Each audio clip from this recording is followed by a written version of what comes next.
Homesick by Chris Mendham. Read by Steve Parker. The day dawned, wrapped in a post-Christmas malaise as Zack returned to his hometown. Bunting drooped like soiled underwear on tatty string, and every other fairy light in the town had blown. As he turned off Main Street, Zack's yellow Volvo skidded, bounced once, then twice, the second time jumping up onto the curb, the bumper clipping the lamppost before dropping back down onto the road, dislodging rust from the wheel arches.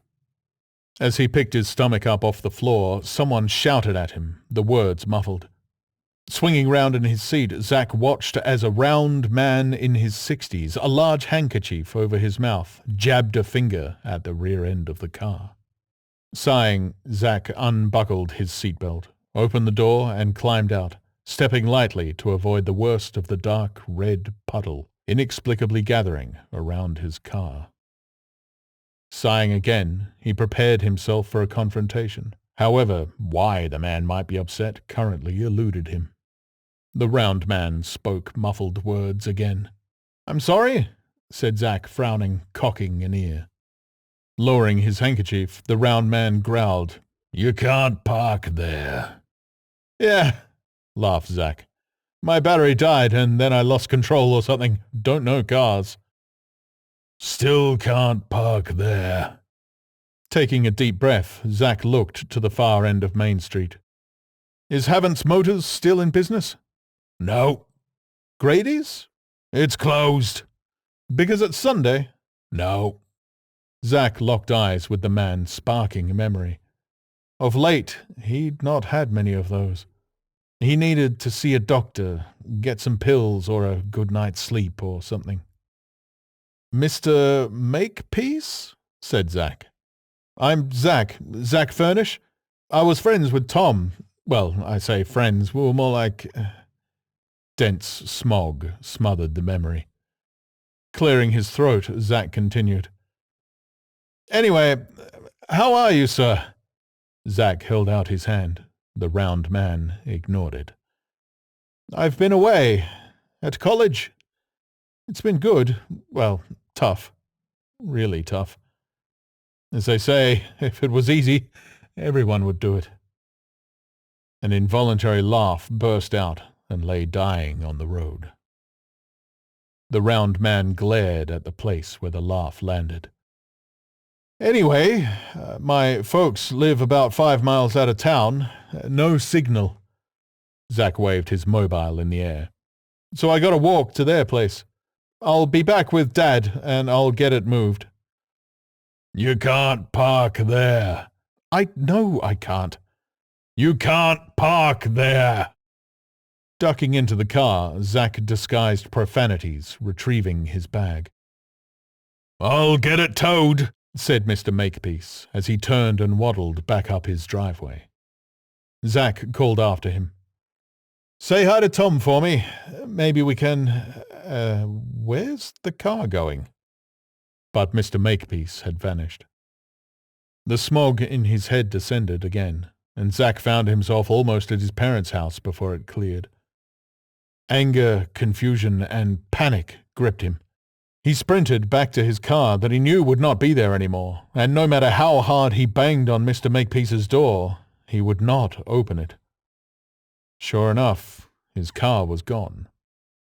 However, circled around where his car had been, like a wagon train, were 2 cop cars, an ambulance, and a lot of police tape. The police were distracted, calling for backup, hands nervously fingering guns. The medics hung back, sucking on cigarettes. Zack thought about asking a cop where he might find his Volvo, but they all seemed so preoccupied he didn't want to bother them with something so trivial as his car. He stood by the curb, near the police tape, and waited, scrubbing his hands through his close-cropped hair. Then he spotted someone he knew. "Tom," he said, "what are you doing lying in all that red stuff?" Tom did not answer. One of the medics screamed, "That's him!"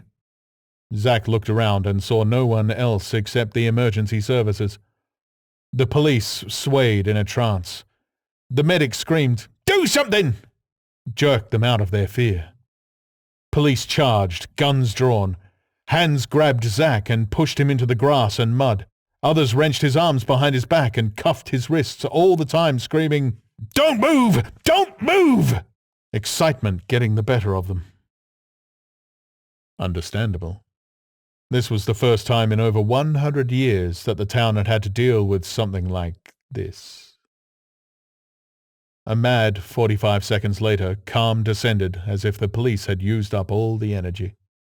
As Zack was pulled to his feet, a police officer with 2-day-old coffee breath asked him, "Why'd you do it, son?"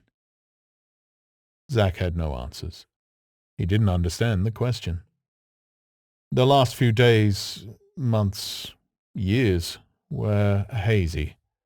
A fog had settled over his life, sometimes thick, sometimes thin. That was why he'd left, wasn't it? The day Tom had something. That was also when the anger started. However, he was sure it wasn't connected.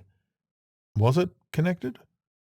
Sure, anger grew over time, but isn't everyone angry about something these days? Despite that, Zack couldn't understand why they'd towed his car but left Tom in the road. Looking back, Zack saw him, bobbing like an apple. Who knew one man could have so much blood in him? Turning, he followed red tire marks from Tom's crushed back to the curb and up Main Street. They must have taken his car to Havant's. But isn't it closed down? Before he could ponder any more, he saw his dad kneeling on the sidewalk, his face ashen, eyes full of loss and hopelessness. Seeing his dad's face cleared the fog, and the memories rushed in. That was when Zack started to scream, and he didn't stop for the rest of his life. On the 5th day after his arrest, Zack Furnish broke loose from his guards and ran to the roof of the 5-story high police station, flapping his arms, they said, like an eagle, they said. Fortunately, before he jumped, they shot him. Dead.